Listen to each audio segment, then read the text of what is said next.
65 rebounds. K-Chan are 2-0 for the first time since the 2020-21 season.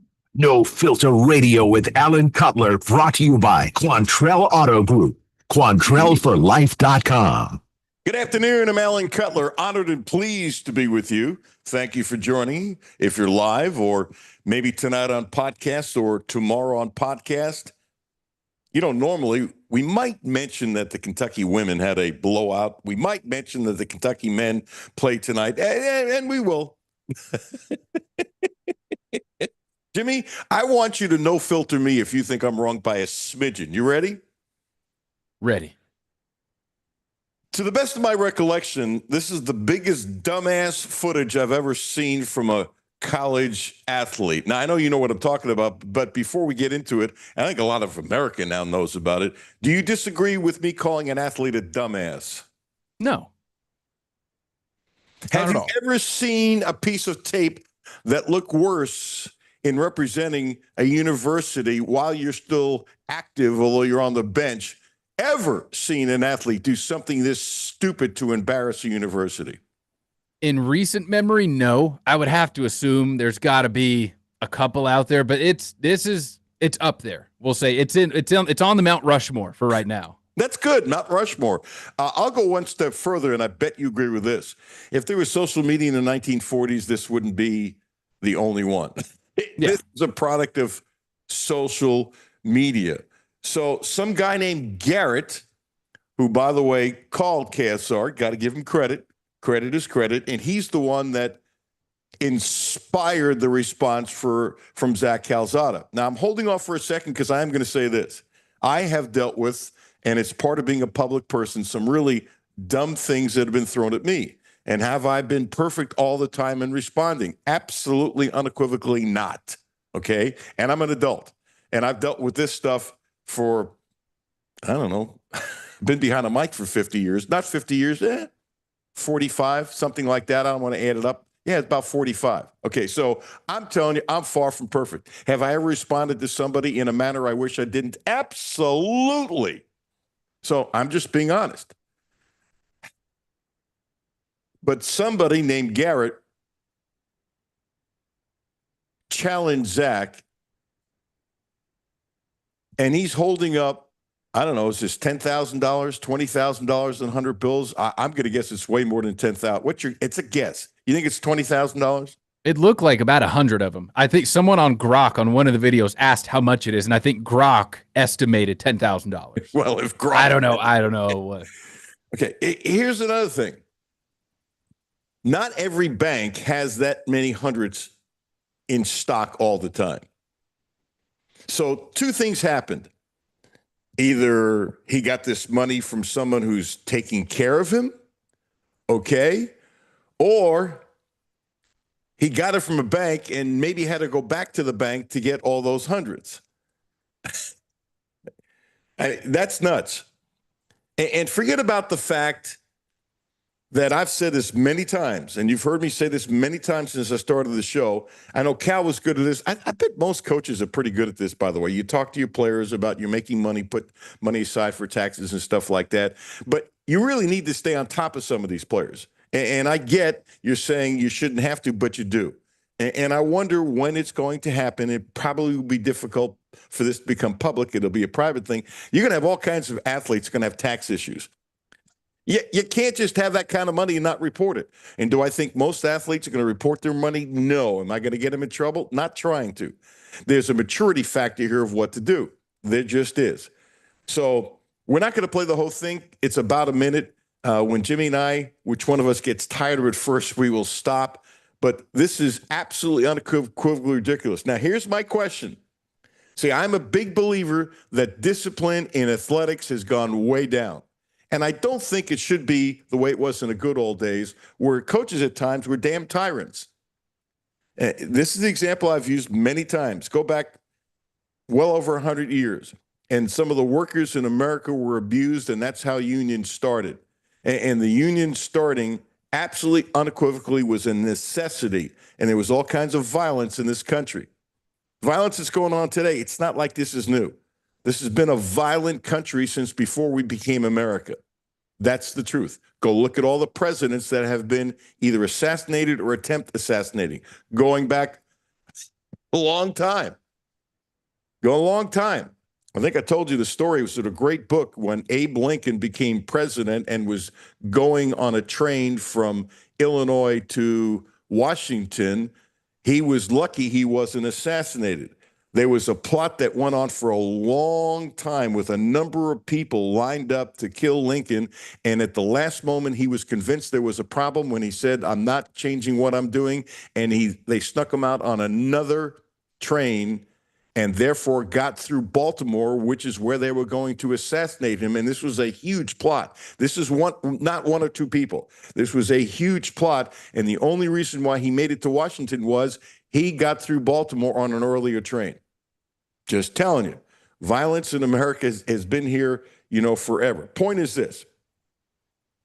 Looking at this and looking at what Calzada did, and if you believe that at times it's okay to use a particular person as an example of how you want your program run, this makes Stoops look stupid.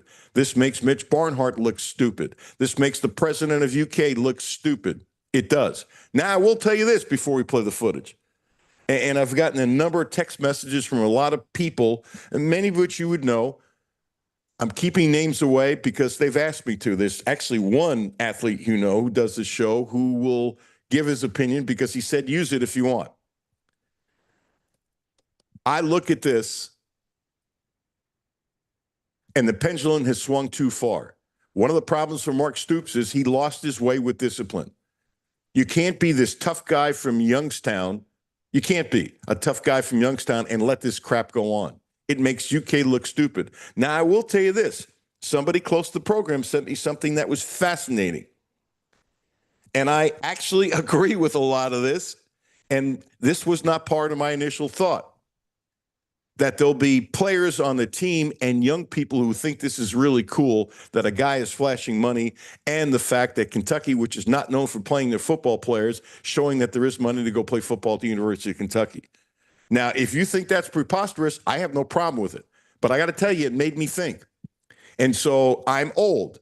I believe in discipline. I might think differently than some young people who are on the team. I might think differently than some young people generally who are not on the team. And I understand that and I respect that. But do you want the football players and young people running the organization? Now, the truth also is adults screw all kinds of things up. Heck, this whole NIL thing was screwed up by who? Adults. So just because you're a young person, I don't want to hear anybody saying, as I'm old, saying, okay, let the older people do it. No, older people screw up stuff all the time, all the time, all the time, all the time. Look what's going on in America. I'm not being political. Don't send me Republican or Democrat crap. If you do it on Twitter, I'm blocking you right away. Mistakes are being made everywhere by adults. It's been going on forever, the lack of responsibility. It's a long-winded way of saying I would at least suspend him from Saturday. Now you can say, okay, well, wait a second. He's not playing anyway. Shut up. Think about it. Cutler's been very, very tough, very strong. Any quarterback can get knocked out. When you say he's not playing anyway, you know what? God forbid Cutler gets hurt in the first quarter and you want to put Zach in and you kick him off the team. That's not what you do, the reason. What you do is what's best for the team. And if you have to take it in the shorts because that person shouldn't be around, then you do it. Then you do it. This is a horrible look for the University of Kentucky. If I'm the president, I'm on the phone to Mitch. If I'm the president, I might be on the phone to Stoops.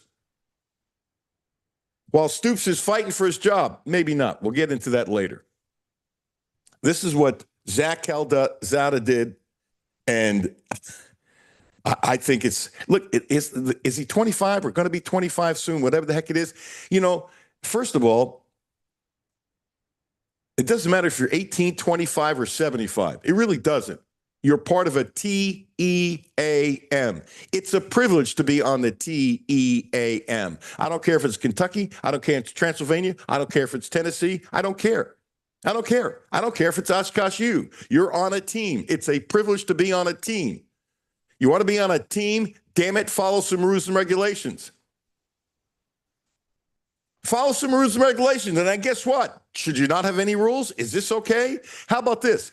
Suppose 15 athletes at the University of Kentucky put up stuff like this in the next 4 or 5 days. Are you going to do something then? Would you do something then? If you don't do something now, hey, guess what? Calzada did it, so I'll do it. It's cool. Really? Really? And by the way, if there are players who think it's cool, do you think it's possible they start doing this stuff? Sure. Sure. Who the hell is running this team? Now, is it possible Stoops has already taken care of this? Absolutely. Is it possible he's actually exercised some discipline that he won't tell the public? Yes. I know one of the first things I'm going to do when I get to the press box, I'm going to look down on the field and see if Zach Calzada is on the sidelines. Seriously. Seriously. He's in the sidelines and he's got his uniform and he's got his helmet. Is it possible something was done? Sure. You could have a kid run 6 a.m. in the morning for 3 weeks or something like that. You can do other things to punish an athlete. All right, this is what Zach Calzada did. We're not going to play the whole thing because I think it's too long. And by the way, I don't blame Calzada being mad. I don't. Somebody came at him. You want to say he's not a very good quarterback? Okay. He's won games in the Southeastern Conference. He was supposed to be the guy here. Okay. They paid him a lot of money. I've heard well over $1 million. I don't know if it's true. I'm not going to be surprised if they paid him over $1 million. That was kind of like in the price range that UK has. You want to say UK needs to get better quarterbacks? Sometimes they might need to spend more money that they either don't want to spend or the elite quarterbacks might not want to come here because it's Kentucky. You want the harsh reality? I'm giving you the harsh damn reality. That's what it is. But think about this. If Zach Calzada can get away with this, what would stop 15 players at Kentucky starting to show money if they think it's cool? What would stop them? What the hell would stop them? You don't do something to Zach, just let it go. This is a bigger picture kind of thing. All right, Jimmy, hit it. Hey, what you need to do, Garrett, is go ahead and stop hating and go get some money. But since you ain't got nothing, you go ahead and you count mine. Let's go. Hey, let's count. Let's count. Let's count. Let's count. Come on. You count. Don't lose count, Garrett. Don't lose count, Garrett. Don't lose count, Garrett. Straight hundreds. Straight hundreds, Garrett. Don't lose count, Garrett. Don't lose count. Come on. Don't lose count. I know it looks like Hey, your ass straight crap. Garrett. Hey, what your ass need to do is stop. All right. And that's a portion of it. He goes on, Jimmy timed it. It was about a minute. And so I don't blame him for being mad. And what he's doing is he's got this huge wad of $100 bills and he's saying, Garrett, here it is, look what I have. That kind of thing. All right, Jimmy, do you agree with me? I would kick him off the team. I would absolutely unequivocally kick him off the team. You played football. You're a different generation. Do you think I'm wrong? No, absolutely not. Because exactly what you said, then it makes it seem okay. And if another guy does it and you kick him off the team, why'd you kick him off and not this guy? Like, it's a distraction for the team. Mark Stoops, I cannot imagine at his reaction to this. Because now you put your head coach in that spot. He now has to answer for this. That's going to be one of the first questions he gets whenever he's given the next media opportunity, probably after the game. And you think that's the question he wants to answer? Why is our backup quarterback getting all the headlines across Twitter and everything? Nationally. Yeah. How about the pregame shows on TV tomorrow? Oh, yeah. Now, let's take what you're saying, and I'm saying let's amplify it even further. Let's say 4 kids, let's say they beat Florida, right? And 4 kids on the team, sorry, I'm not being degrading. I'm old. I call them kids. 4 kids on the team do the same thing. And then if Stoops doesn't do anything now, all of a sudden he decides to suspend those 4 kids, and then he has to go back and do something to Zach. Oh, okay, Zach, it was okay if you did it, but these 4 other kids who did it, since it's no good for them to do it, now I have to ex post factor go back and then suspend you too. This is a huge can of worms. I wonder how many people within the sound of my voice who like Kentucky who think I'm being too hard on this kid. By the way, am I down on this kid? No. Seriously, no. He did a dumb thing. I'll go one further. And if this makes me sound like a hypocrite, I don't care. I'm just being honest. If you do that privately, right, and you're with a bunch of guys or a bunch of guys and girls, and it doesn't get out Do I have a problem with it? No. Does that make me a hypocrite? Say whatever or think whatever you want. Things change when it hits the public.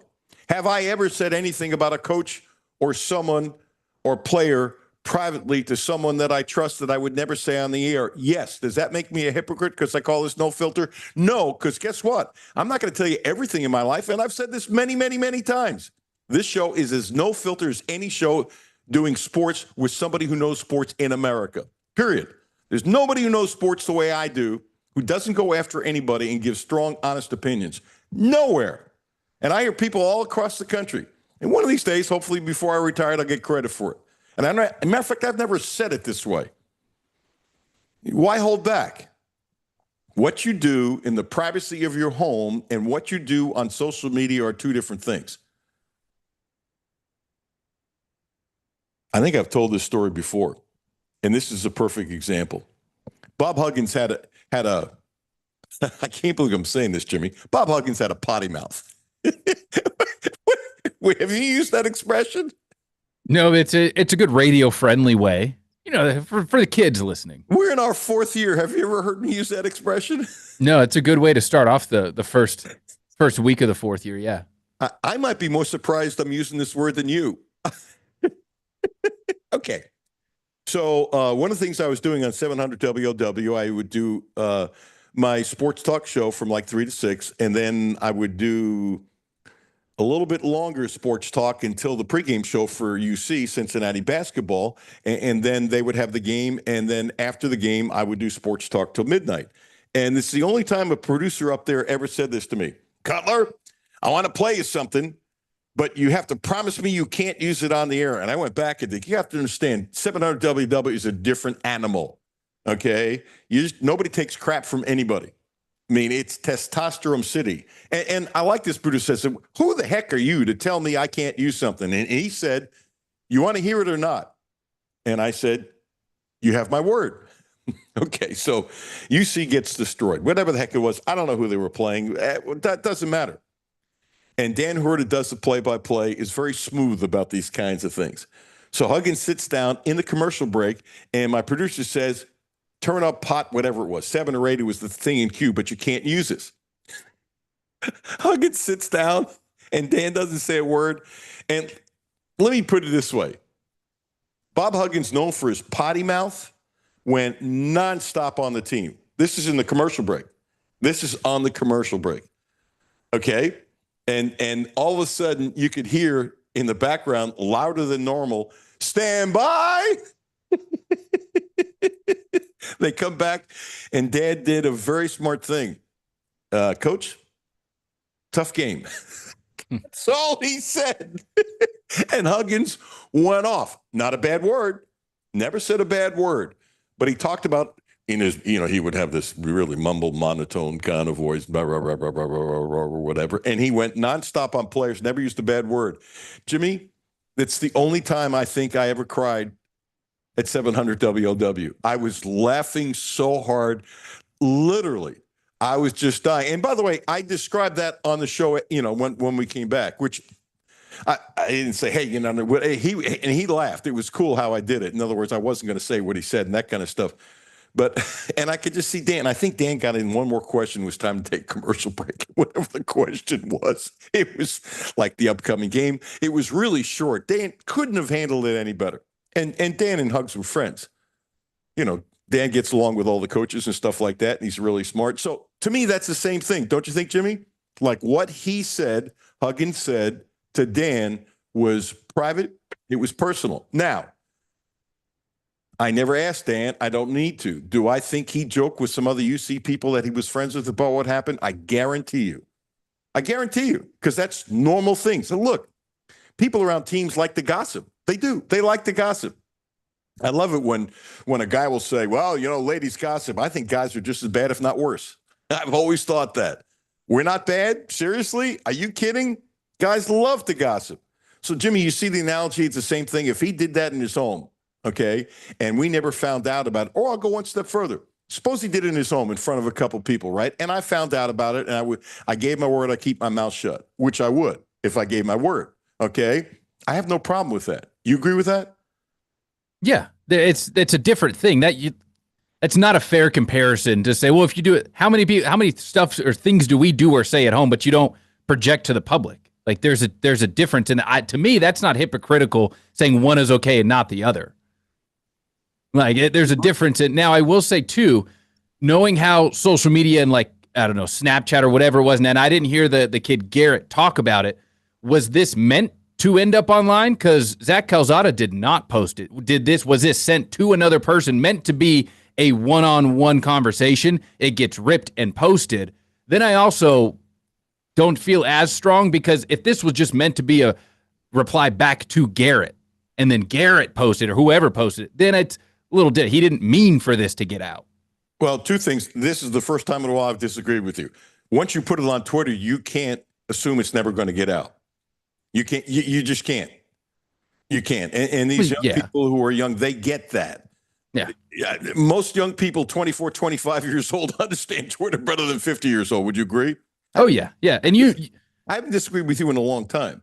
Yeah. And I'm not saying that it's okay. I just am saying, but also you have to know, like you just said, if you send someone a video, Snapchat, Instagram, DMs, it's now theirs. They will find a way to keep it. So absolutely. In that sense, yeah, it's still stupid. And I would still not want him on my team, just because you can't set that principle for the rest of the guys, not just in Kentucky football, baseball, basketball, volleyball, everything. It's awful.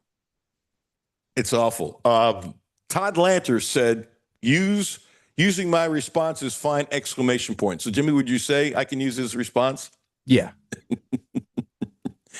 Yes, make a caps statement and walk his blank. Can I use the word with A or should I not use it?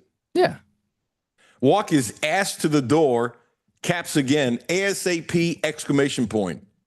Second one. Now remember, Todd does a show all the time. My respect for the Lanters is off the charts, and I think people know that. How they've handled themselves as people is first class. Their love of UK is as good as anyone. There's so many people that love UK. Put them in that boat. Their tremendous love and loyalty to UK. He's got a right to say this. Continue. Quote, his responsibility to promote UK football team and college football as a whole, exclamation point. This, the word starts with S. I shouldn't use that, should I? That's a good call. Okay.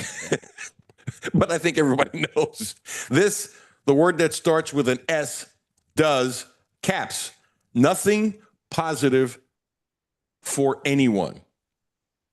Using my response is fine. Then he put it up as Todd. He put his name in caps. You're great, Todd. Todd is just great. He really is. I mean, and another thing I like about it is Todd and I are different generations. Todd is your generation. You guys are close enough, whatever. And I get, and I think it's one of the reasons why I can still do this, is I get that other people of different generations have a different perspective, and it's my job to respect it, because to respect people and how some people just think differently because of their age. I'm all good with that. And I hope that the younger people can respect where I'm coming from with my knowledge of sports and being around forever and all the people I know. And I hope that. And do I think it's true a lot? Yes. Do I think there are some younger people say, that's just an old fart, blah, blah, blah, blah, blah. I don't care. I'm just saying the way it is. Kick him off the team. Kick him off the team. It's unbelievable. You know, there's two ways to handle a benching and criticism. You think Brock Vandegrift probably got some mean DMs and mean things said about him last year when he was benched? Similar situation. You come in, a lot of hype. It doesn't work out. You're not very good on the field. Brock Vandegrift, we didn't hear one word from him. He just continued on with his life off into the sunset, hunt and do whatever he loves. And I'm sure he got the same amount of DMs to him. And there's different ways to react to a situation. He might have gotten more because he was such a big-time star coming out of high school, won a state championship for his father on an undefeated season, and came this close, so they say, to becoming the starting quarterback at Georgia. And then once he was a backup, he was just a backup. And there was a tremendous – I think there was more hype on him than Zach Calzada. That's so. But you're absolutely right. I was always sad that he quit football. Yeah.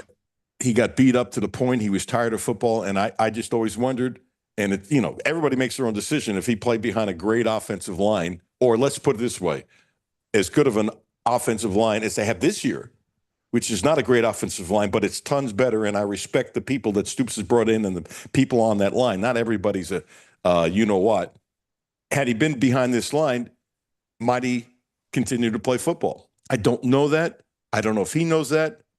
He's not talking. He went to live his life doing something else, but for God to love football, to just quit the way he did. I was actually hurt. I felt bad for the kid. Yeah. The circumstances, had he stayed at Georgia and become the starting quarterback, do I think he would have quit the way he did? I don't know personally, but do I think? Absolutely, absolutely, unequivocally not. I just don't. I just don't. Who would have thought on a day where the women won 104-46? By the way, I decided not to go to the game last night, and I'm glad. 104-46, I looked at a couple clips and that kind of stuff. And Lexi Blue, who I really like as a player. I like her a lot. I wish she played more last year. I talked about it last year. She's a hard worker. She's got a ton of potential. She was 6 for 6 from 3. And how about Gabby Brooks, coach's daughter, who's a walk-on?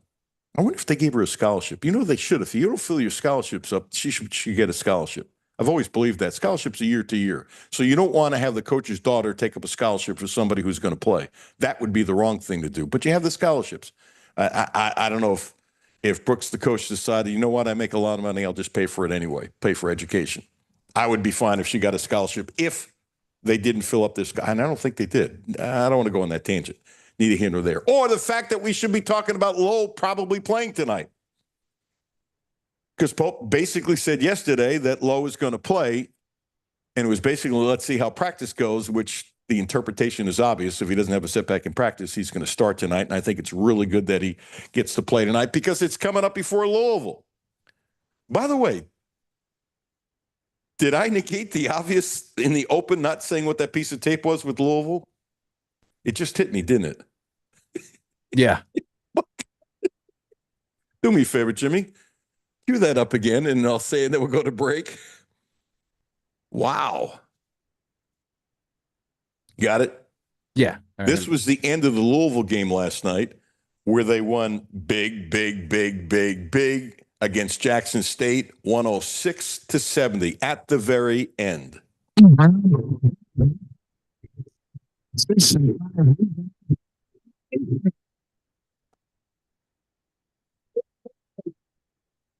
Doing all for the first time in 2021 season. And by the way, I laughed at this. You know, if a Kentucky fan wants to get mad, God bless you. But you know what? Kentucky fans do the same thing, right? I've covered enough games where Louisville is next and you hear the fans chant, beat Louisville. And so what were the Louisville fans doing? Beat Kentucky. See, I think that's clean fun. I'm good with that. If anybody was cursing in the stands, I don't know and I don't care. To me, that amplifies the rivalry the way the rivalry should be. I am so excited for the game on Tuesday night because both coaches have done a hell of a job rebuilding their organizations. They have. You don't like Louisville, fine. Not to respect the roster and the two rosters and what those coaches have done, hey, respect what the heck you want. I mean, I think this is going to be a heck of a basketball game. I really do. I really do. It's going to be a great test. And so to me, you know what that was, Jimmy? To me, that was a sign of saying, hey, guess what? Bring it on. It's time to get hyped for the Kentucky-Louisville game. Even though they play Valparaiso. You know, that's really sad. They were really, really good with Homer Drew and then his sons, stuff like that. They were really good for such a long time. And I thought that'd be the kind of program that could continue because they're not going to get the kids that Indiana want, but they always found a bunch of shooters and they were smart and that kind of stuff. And I thought that was that program that would really stand the test of time. He had ups and downs, but they have not stood the test of time. I'll tell you what does stand the test of time, the Quantrill Auto Group. The Quantrill Auto Group has been around for decades and decades and decades and decades and decades and decades, and they've got a great deal on the Subaru. Check it out, the Outback. Want an Outback? How about 0% interest for 36 months? Want to spread it out because it fits your budget better for 72 months? 1.9. 0 for 36, 1.9 for 72. And don't forget, we have the XC60. My wife drives it. It's a hybrid. It's a Volvo. She loves it, loves it, loves it, loves it, loves it. It is so smooth. 41 miles before it turns to gas. And I don't know if we've used 2 gallons of gas. I don't think we have. We've had it for about 6 weeks, whatever it is. We are so lucky to have a car of that caliber in our family. We just are. I can't believe that we have that with us. So she loves it. Check them out. And it's pretty simple. Whether you need a Subaru, a Volvo, a Cadillac, the Quattro family of dealerships, the right place to get your next Subaru. And they promise to get you the best in sales, service, and no gimmicks. Brandon Ramsey coming up next, always fun. Deuce Williams coming up at 1, always fun. Van Hiles at 1:30, always fun. Brandon's in the hopper. Better go to a break. Alan Cutler, 1300 AM, 92.5 FM. No Filter Radio with Alan Cutler, brought to you by Quantrell Auto Group. QuantrellForLife.com. Hi, this is Alan Cutler. Have a no filter comment? Hit the text line, 859-381-1313. 859-381-1313. Hi, this is Alan Cutler. The Quantrell Auto Group has a great deal for this month. Subaru. The Outback is special, so check this out. 0%. That's right, 0% interest for 36 months. And if you want to spread it out to 72 months, 1.9%. What a deal. 0% interest for 36 months. Don't forget, the Quattro family of dealerships is the right place to get your next Subaru, and they promise you the best in sales, service, and no gimmicks. My name is Terry Schultz, CEO for the Rutherford County Area Habitat for Humanity. Republic Bank has really been a game changer. They have invested not only financially, but time to really listen so that we can move our mission forward. What I like about Republic Bank is they've come in asking, what are your needs? And I don't know that you get that any other place. That's Terry's story. Now let's get to work on yours. Republic Bank, time to thrive. Member FDIC. Houchins Insurance Group is proud to partner with Auto Owners Insurance, a company that provides opportunity for independent agents to make insurance simple for their clients, offering risk management services that range from a renter's policy for your college student to home and auto coverage for your entire family. Houchins Insurance Group assures you that nobody works harder to keep you protected from life's uncertainties. Reach out to AJ Boss or Zach Bennett at 859-263-2771 to see if Auto Owners Insurance makes sense for you. This is Brent Clark with my daughter, Carlisle. We want to help you get ready for the holidays. So if you are just headed around the block or far away, stop in, gas up, and get some yummy treats for the car. Check out our holiday specials, including Mentos or Trident by the Bottle Pack Gum for $3.99 or Uncle Ray's Potato Chips 3-ounce bags for $1.99. So no matter where your holiday travels take you, stop in any Clark's Pump and Shop and get stocked up on holiday candy. And thank you for being a customer. Clark's Pump and Shop. Return, refresh, refuel. Back to No Filter Radio with Alan Cutler. Podcasts on Apple, Spotify, and Google, Monday through Friday. Yeah, Jasper had a huge challenge the last couple of days. He knew, we talked about him on the defensive end. I thought he was much, much improved tonight. I thought, the one thing about Jasper, man, when you give him an assignment, he takes it seriously. And he came into practice on Saturday with a vengeance, just determined to guard. He was going to find a way to guard. And I thought he gave us great minutes defensively. And he's so creative offensively. He's always going to give us good stuff there. Jasper Johnson, comment by Pope after beating Nichols. Jasper had 11 points, 4 or 5 from the free throw line, 1 of 4 from downtown. I thought he played well, and he's really diving in to play better defense. He's not a great defensive player. I'm not sure he's a good defensive player yet, but he's not a bad defensive player anymore. He's going to get better and better because he wants to, and he listens. Speaking of somebody who listens, this gentleman is worth listening to. Ladies and gentlemen, without further ado, with his Kentucky hat on, man, that beard, it's going to be down to your chest by the end of the season. You're going to let it go that far? I'm not going to let it go that far. And my mom saw me yesterday, and she said it's time to shave. So I think that might mean that it's time to give it a little trim.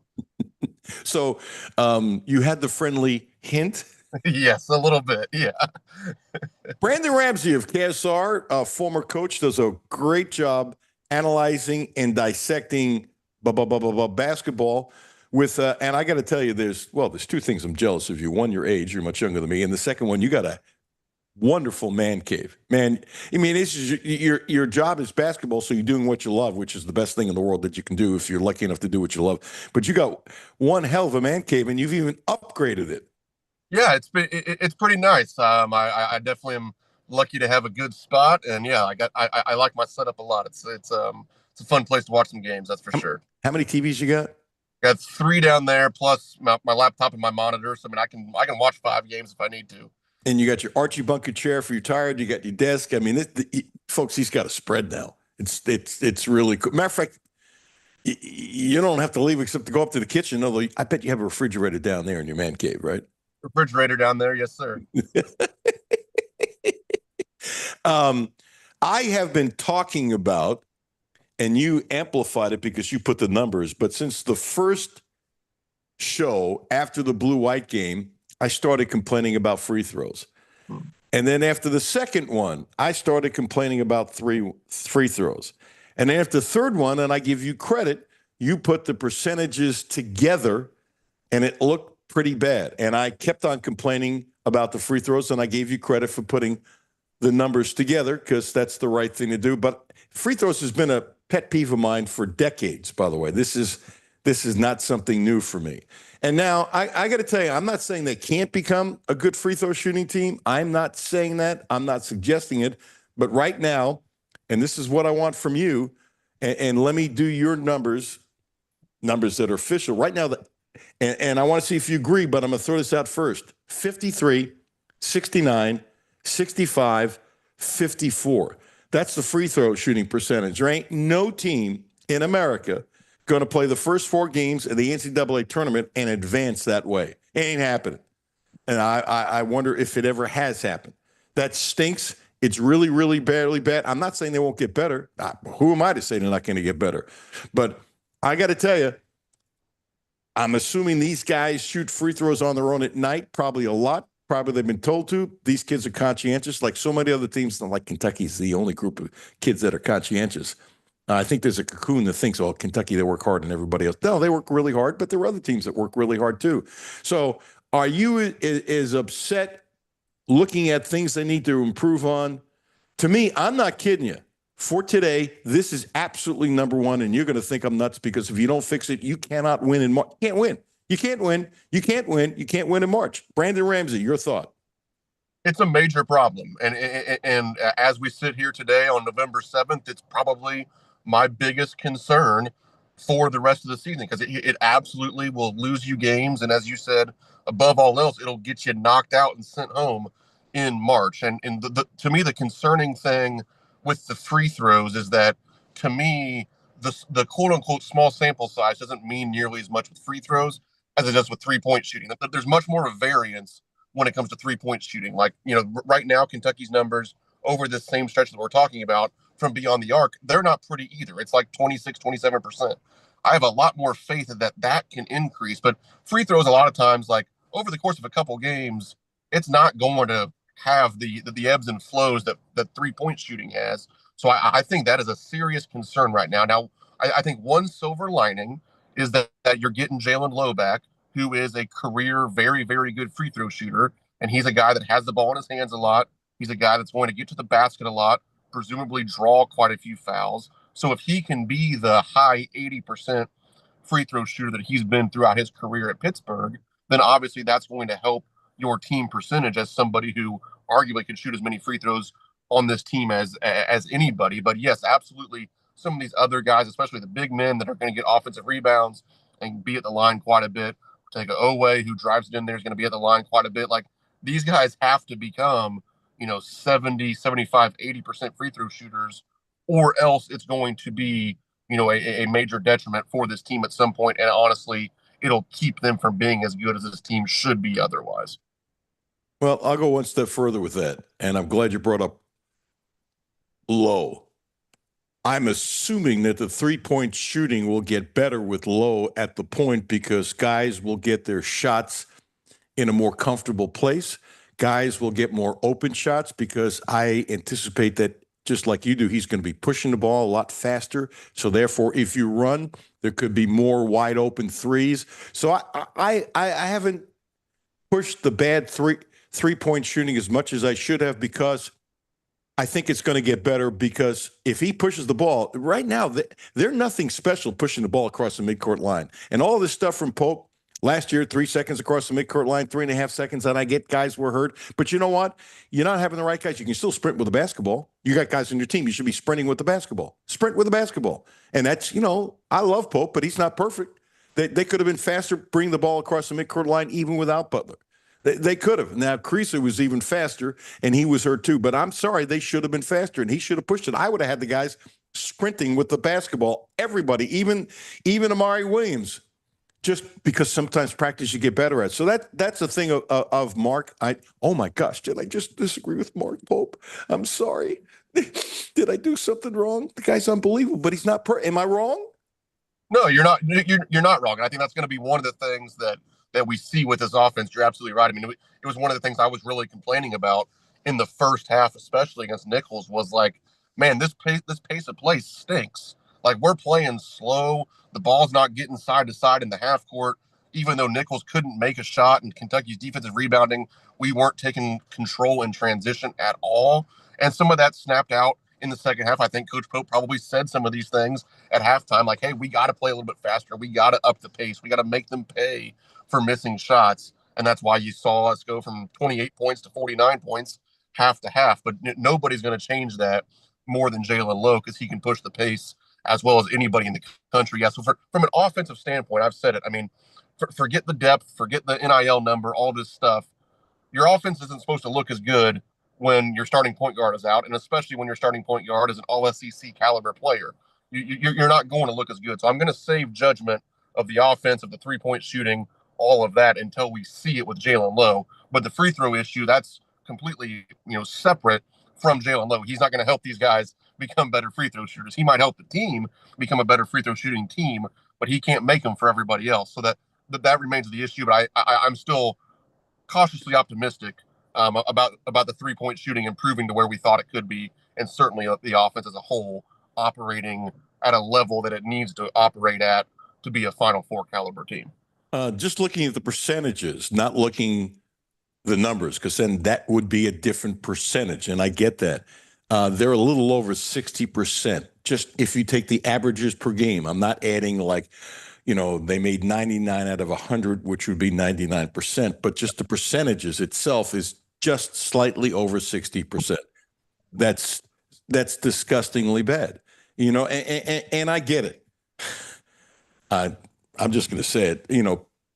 Pope is great, but he's a bit of the Teflon man, and I'm not ripping Pope, but he's the Teflon man, and may he be the Teflon man for a long time. I got no problem with it, but we're going to be honest, no filter sports talk. Now, let me give a positive, because good is good, bad is bad. They took 29 shots against Nichols, even with the bad free throw shooting. Even with the bad 3-point shooting, of the 21 assists on 29 buckets. And I was very impressed with that. Very impressed. So there's good and bad. The good didn't really surprise me. It did a little bit, but not tremendously because they missed so many threes. But the 53, 69, 65, 54, the second thing I'm going to look for tonight, I shouldn't have to look for this final score, but that'll be the first one, obviously. I'm going to the game. But the second thing is going to be free throws. Suppose they shoot 73% tonight. Okay, not a trend. Now let's see what the hell they do against Louisville. And if they go back to 58% or 63%, then this is almost an epidemic. I'm not ready to call it an epidemic. I don't think that's fair. But if they're doing this after, say, 10 games and they're only a little over 60%, just looking at the numbers, not the total free throws, would you call that an epidemic? 100%. Yeah. I mean, if we're sitting here when the calendar turns to December, or we get to Christmas time and it's still that bad, then yeah. I mean, I think at that point, I mean, can you still win a lot of games? Absolutely. But as you mentioned off the top, I mean, you would simply have to change kind of the ceiling for this team, because you're not making a Final Four if you're not 70% from the line. And 70% is still not very good. I prefer 75 plus, but you at least got to get to 70%, or else you're losing to somebody earlier than you want to in March. No, I'm going to ask you a question that's not fair. Can I? And you're not going to know the answer. If you do, I'm going to bow to you right now. Okay. In the last 50 years, has been a team that won the NCAA tournament that didn't shoot more than 70%? I I do not know the answer, so you can save your bow for a different time. Uh, but um, I mean, I do think back to obviously they didn't win the title, but Cal's Memphis team, they were bad at the line. Yep. That year. Obviously, they didn't win it, but just thinking off the top of my head of like a team that made it far, that would maybe be a case study to go look and see what their percentage was. But no, I can't think of a team that would have won the title being under 70%. That's just really really hard to do unless you're somehow elite from 3-point range or something like that. But honestly, those two tend to be at least slightly correlated, so that would be surprising. Yeah, and Cal, they blew it at the end, which everybody knows.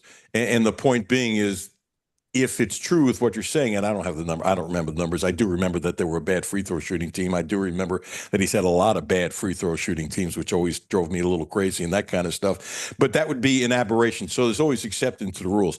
I would bet this: in the last 50 years, there haven't been 5 teams that didn't shoot at least 70% from the free throw line. I would take that bet in a heartbeat. In a heartbeat. So would you. Yep, absolutely. What's the thing you like the best about this team, and what's the thing outside of free throw shooting and 3-point shooting that concerns you the most?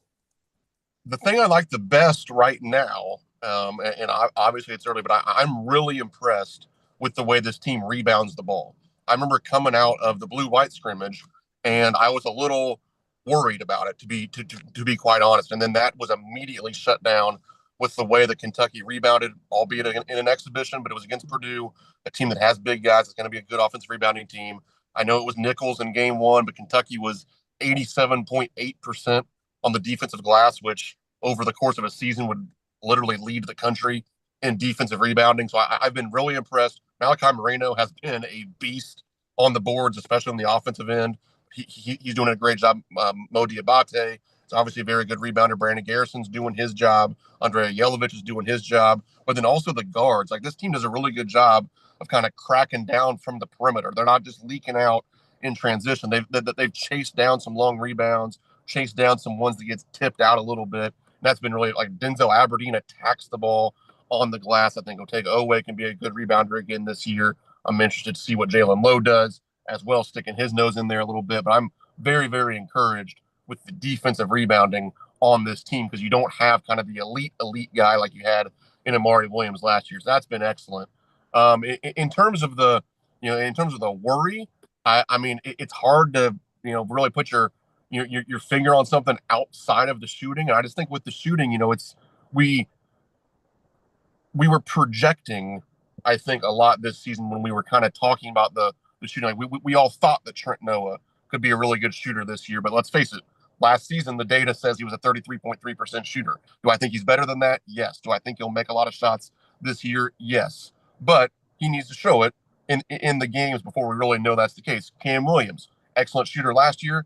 It's at Tulane. Can he transition that to the SEC and to high major basketball? We'll see. Andrea Yelovich shot a decent percentage in the Adriatic League. Can he make them here?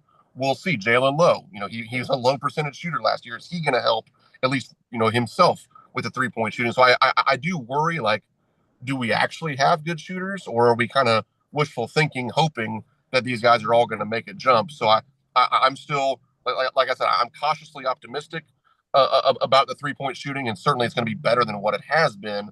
But I'm not sold that this team is going to be what we need him to be from the 3-point line. According to Chat GPT,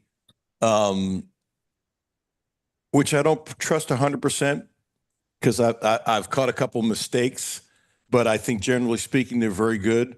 If they're right, Cal's 07-08 Memphis team was even worse than I remember, at 61.4% for the year. Holy cow. Oh, their center, was it Dorsey, his name? Yeah. He couldn't win a free throw shooting contest against junior high kids. Yeah, it was bad.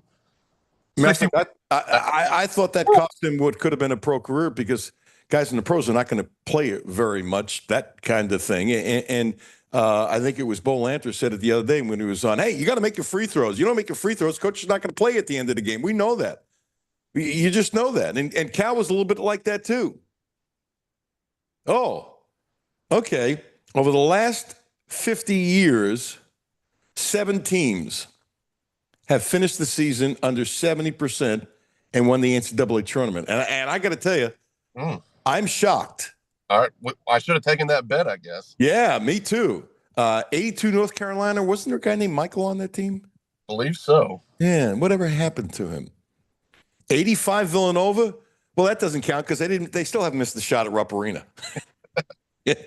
88 Kansas, 2000 Michigan State, 2003 Syracuse, 2011 UConn, 2015 Duke. Wow. 70% now. Mm-hmm. Now, Syracuse in 2003, they finished at 69.4%. That still stinks. Okay.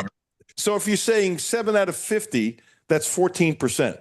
Right. So I'm sticking with my premise. Yeah. Probability-wise, if they don't shoot better, could they win the national championship? Yes. Will they? No. Right. I think that's definitely fair, and especially like you said. I mean, if I had to guess, that most of those teams are at least probably between 65 and 70, and right now Kentucky has some work to get to that number. So yeah, I mean it's a real worry. I mean there's more than enough time to kind of quell those concerns, but right now it's a problem. Okay. Brandon Garrison is driving me nuts. I did a whole rant on it, use it as my clip of the day. I'm not in love with him bringing up the ball because he's too slow. Something else he does really ticks me off. I mean, really ticks me off. I have seen this in games this year where he's dribbling the ball up court and there's a guy on the wing who's open and he won't pass him the ball because he wants to dribble the ball up court. That is selfish. I can't stand it. It drives me out of my mind. I can't believe Pope allows it. And if he wants to bring the ball up, let him sprint. Can't sprint? Get somebody in there to sprint. Mark Pope says he wants to play fast. Okay? If you're bringing the ball up and you can't be fast, don't bring the ball up. But when he doesn't pass the ball on the wing, when the wing is, wide open, I'm not talking about a tight pass or something like that, that's selfish. The other thing is Marino's getting all these rebounds. His fanny is underneath the basket. Brandon Garrison is a big man, strong, athletic, long arms. Why is he not under the basket more to get offensive rebounds and defensive rebounds?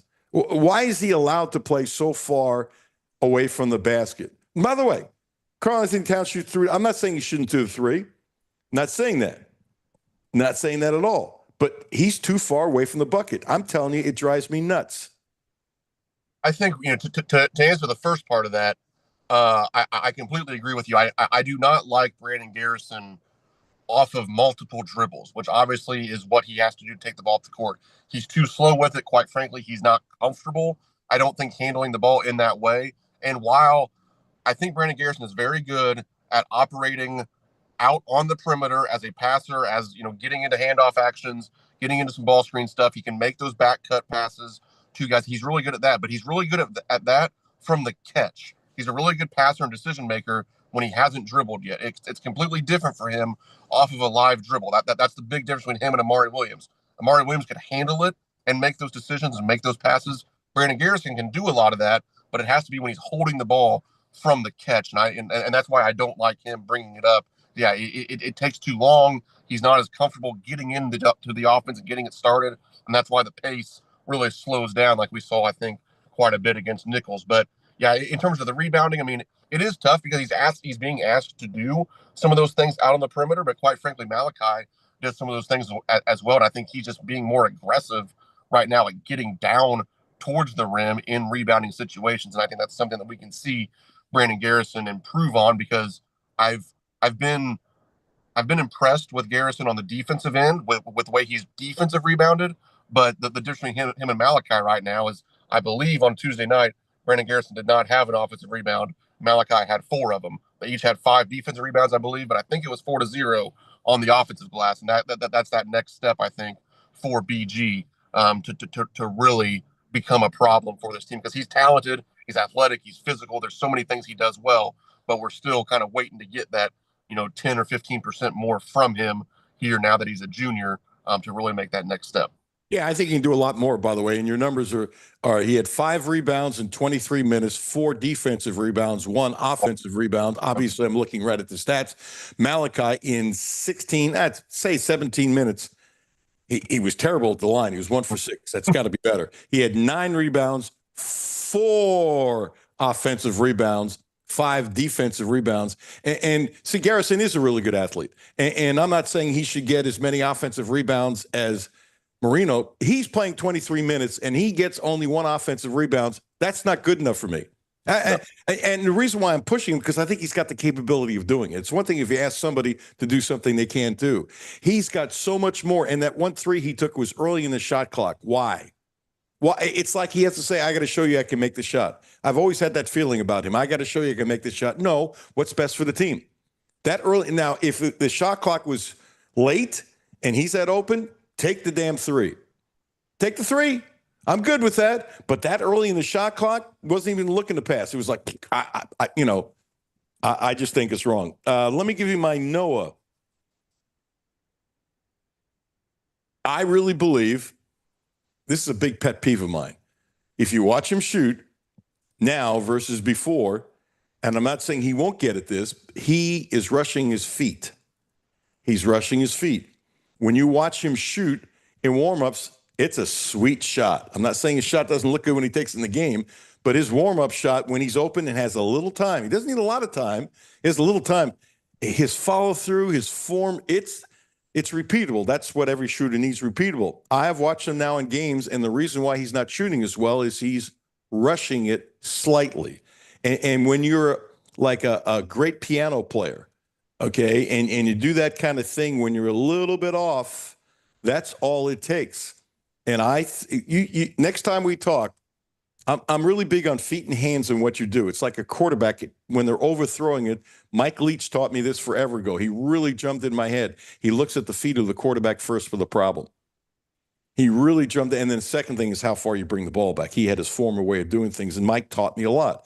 Because I used to think it was, where you bring the arm back and you follow through, which is important. He would say, Cutler, feet first. And I made a comment, you're talking about putting a foot in my mouth, and he laughed. That's neither here nor there. I love Mike Leach. And, so see if you see that. Watch him when he makes shots and watch him when he misses. And it's a slight little thing. I just think he needs to, I'm not saying he's uptight. I'm not saying that. I think he needs to calm down just a little bit more. Then all of a sudden you will see the Noah that people expect. Am I criticizing the kid? No. Am I down on the kid? No. The kid has a great work ethic for a guy who's not the world's greatest athlete, but I think he's better than people think. He plays defense hard. He gets loose ball. He's a great teammate. He passes the ball. Kid has everything. I think that shooting part is going to come. And when it does, it's going to be really, really, really good. Yeah, I think, he's just a step sped up, like you said. I mean, and I think that comes with he's now thrust into a role where there's expectations for him. And I think it's just human nature where last season he obviously ended up playing some big minutes and some big games. And heck, he was a big part of us winning a couple of games, but also he was kind of in a position last year where there were no expectations for him. And sometimes that can be freeing and allow you to play well. Well, this season, now that he's a sophomore and he's in there sort of by choice and not by force, I think there's some expectations behind him. And maybe that, led him to thinking just a touch too much on his shot or being a little bit sped up. And you're absolutely right. The shooting is timing. And if your feet are off or if your hands are off, you're not, hands and feet ready to shoot every single time. It can affect you that, minuscule amount. That's the difference between making and missing shots. So yeah, I think over time, I'm not overly concerned about it. But yeah, it's certainly something to watch because whether it's Trent Noah, whether it's Cam Williams, whether it's some other guys, Kentucky obviously needs some dudes to step up and make some shots from the perimeter. And the last thing is, Pope is no different from Cal in a lot of ways. I know that's a sacrilegious thing to say around here, and I say that with sarcasm. Look, it doesn't matter how smart he is.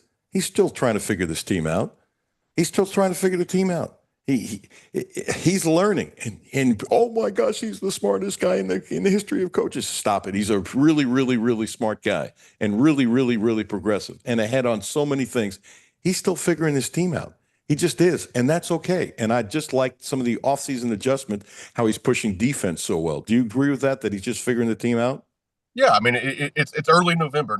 No coach in the country, especially with so many new guys, no coach in the country has their team figured out on November 7th. You're not supposed to really at this point. That's just part of it. So yes, I think you're still seeing this team growing, and that's especially true when you don't have all your pieces in there. I mean, Aberdeen missed some time, and then you're without Jalen Lowe.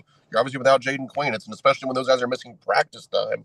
We as fans, we all think about them missing games, but it's hard to get a feel for it when they're not practicing as well, and they've missed significant practice time. So I think that, yeah, you're absolutely here in early November, still getting a feel and still putting everything together, both from the team chemistry standpoint, but then obviously also Coach Pope putting them in the best positions to succeed as well.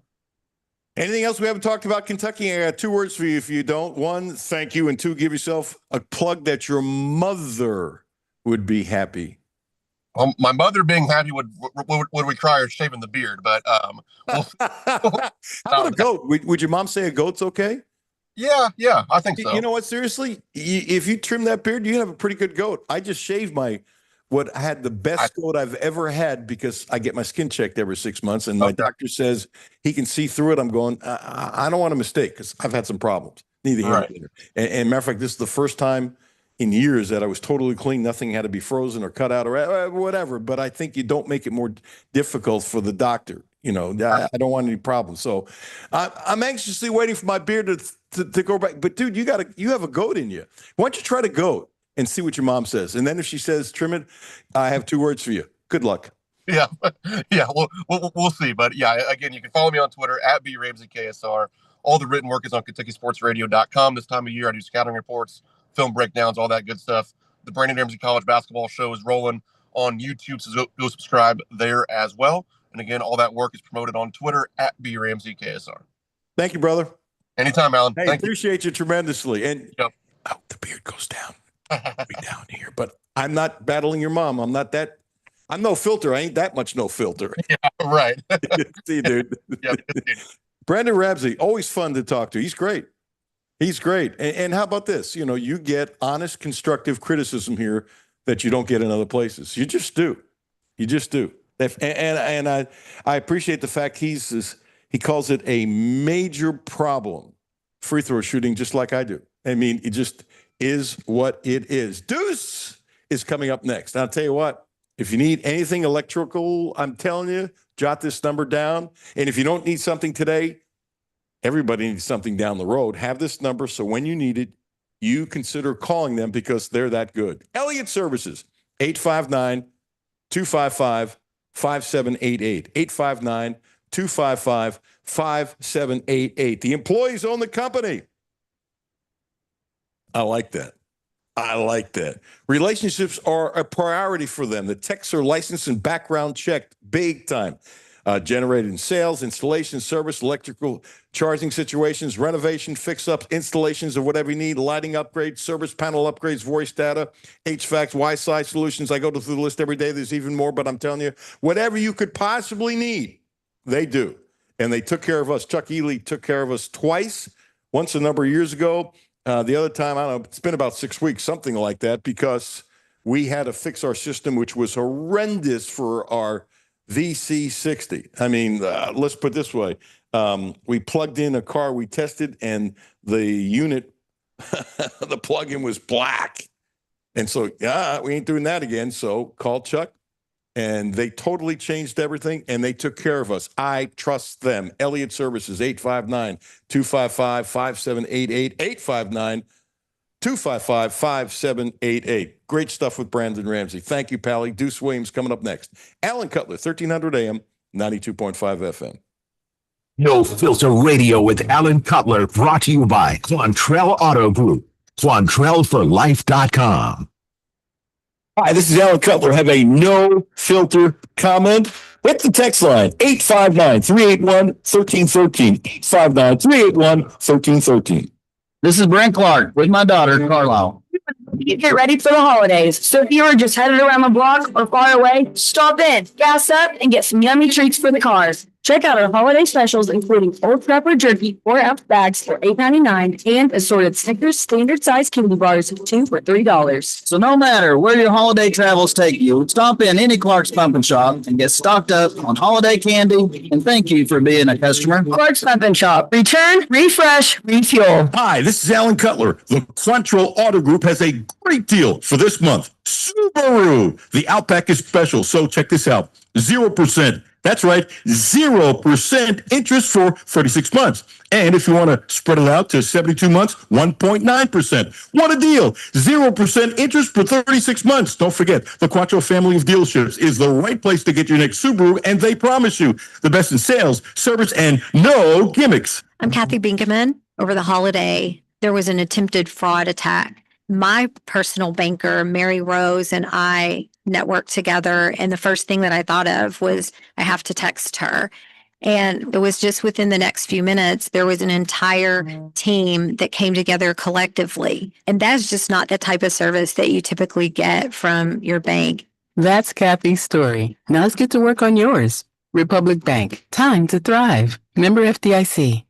Houchins Insurance Group is proud to partner with Auto Owners Insurance, a company that provides opportunity for independent agents to make insurance simple for their clients, offering risk management services that range from a renter's policy for your college student to home and auto coverage for your entire family. Houchins Insurance Group assures you that nobody works harder to keep you protected from life's uncertainties. Reach out to AJ Boss or Zach Bennett at 859-263-2771 to see if Auto Owners Insurance makes sense for you. W223CV Lexington. ESPN Sports Radio 1392.5. WLXG Lexington and LM Communications Broadcasting Station. The only no-filter sports show in Kentucky. It's the Alan Cutler Show with award-winning TV sportscaster Alan Cutler. They're great people. They care. They care about this university. They care about their teammates, and they're invested. And that's all we can ask for. So, I appreciate the way they've approached it, and I think that's the bottom line. Is they're tough and they have a tough mentality, and they want to continue to grind. Mark Stoops on Monday when he talks to the media, getting prepared for Florida, and complimenting his players. And I've been saying this for weeks and weeks and weeks and weeks and weeks and weeks and weeks that this team, now it's become very popular other places. They have not quit. They're playing hard. It's a credit to Stoops. It's a credit to the players. I think it's important. I also believe that, and I have a source who tells me I'm wrong, a source who's very smart, by the way, that no matter what happens, I had a source tell me today that no matter what happens, Stoops will be back next year if he wants to be. I don't have the information that this person probably has, but I just have trouble believing it. And I called last week the Fire Bowl, that the coach that lost was going to get fired. And I believe it's still the Fire Bowl this week for Stoops. And I think if he wins this week, tomorrow against Florida, which I think they are going to beat Florida, I think if they beat Florida, I think things have changed, and he's got a great shot at making a bowl game. And then you have to give Stoops a ton of credit, one, for keeping the team together, and two, for turning it around. On that note, Mr. Deuce Williams, do you agree or disagree with any of that? Hello, Pally. How are you, friend? My friend, I'm doing great. And the answer to your question is yes. I do agree with that. I'll be the first one to say last week I was proud of the players and Coach Stoop and the staff. They could have laid down and quit, and they didn't. Those kids have not given up, and they put together a win last year. So I do agree with that. And if they lose Saturday? I've said this, it depends on what kind of loss, Alan. I mean, it really does. I mean, again, they're not quitting. So if you see a team that starts to quit, that's signs that we have to do something. We're having problems with your. They went out. Yeah, we lost your connection there for a second. We'll try it one more time. Otherwise, we're going to have to cut this off. So you were saying about what you had said and what kind of loss? Yeah, if it's an ugly loss, Allen, I think we're in trouble. But if they don't, and it's a close loss, and then they go the rest of the season, they went out, then I think we're in. Coach Stoops has a shot to be around. I mean, that it's obvious they have a chance to be in the bowl game, and with that, that he probably comes back for another season. Do this. Jimmy gives a suggestion. Take your video off. We'll just go to audio. And by the way, and I actually agree with you, although I didn't say it that way. Let's say they lose 21-20 to Florida and win out. Do I think we'll be back? Yes. The reason why I've said that, if they lose to Florida, I don't think they'll win out. And I think that's why I'm saying that. Deuce, now your audio is off, not on. All right. Yeah, there we go. There you go. I should be set now. Sorry. Yeah, you're much better. And I like your point better than mine, because I did say that if they lose Saturday, it's the Fire Bowl, but you are right. If they lose 21-20 and win out, do I think he'll be back? Yes, except I don't think if they lose Saturday that they will win out, because what I have seen through the years, and maybe this team is a little different, and I've been applauding them forever about not quitting. But if you lose this and your probability is less for success of a bowl game, a lot of times people crack a little bit. They just do. And I've seen it at Kentucky, and I've seen it at other schools, whatever. And so my thought process is, even if they lose 21-20 to Florida, if they can continue to have this effort, that'd be great. I don't think it'll happen that way. And I don't think if they lose Saturday, they will go undefeated the rest of the way. And if they do, I think you're absolutely right, by the way. Yeah, and I agree with you. I think they're going to win Saturday. I'm optimistic. The way they played last week, I did see some things that improved the week over week, and so I think we're gonna go win Saturday tomorrow. I'm very, very optimistic on that. Did you see the clip? I thought I sent it to you. I don't remember if I did or not, about Zach Calzada, and we played for you, but Jimmy's not in the office right now, which means I know where he is. It's all good. Yep. You know the story, though, that there's a guy named Garrett, who I had mentioned earlier, called KSR at the end of the show, and he poked at Calzada, and Calzada then took $100 bills, $100 bills, $100 bills. I guess Jimmy said AI thought it was $10,000. I don't know. It was a ton of $100 bills, and was waving at him and did a whole minute of getting back at this guy, Garrett. I understand that people at times take crap. I've taken crap through the years. If you're a public person, you take crap through the years at times. I have not handled it well. I'm just being honest about it. But you can't. You cross the line if you put something on social media. I think it's a really bad look. Did you see it? I saw it. I mean, I saw it last night. I started getting text early this morning about it. I saw your text, and I'm just disappointed, right? It's just not what Kentucky's all about. It's just not. It's very undisciplined. It deserves some corrective action.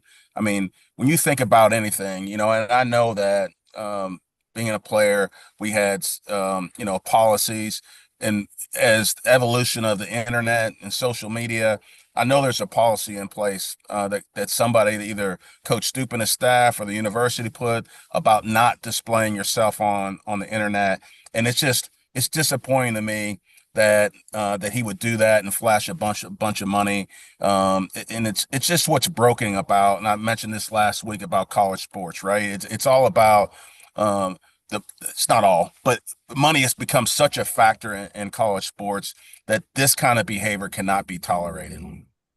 Would you kick him off the team? I would not, but he would be suspended, and that would be immediate suspension. I just don't think that that's the image that Kentucky's trying to come up with and to be about. And I think I'm not sure it's going to happen. I'm going to be interested to see how Coach Stoops handle it, but I'll be surprised if you don't see him suspended for tomorrow's game. If he does nothing, do you think it's proper to criticize Stoops about being this tough guy from Youngstown and having no discipline in his program? Is that fair or not? I was just sharing with somebody just a few minutes ago. It's very undisciplined, and what we have seen the last couple of years has been undisciplined. So, again, Coach Stoops, that's his job. But I'm going to weigh in on it and give my opinion. And if it was me, it's a very undisciplined action if nothing's done about it. Don't give me names. I'm saying the front one, you probably don't want to, and two, your text messages are private, and our friendship is much more important than the show, and you know that.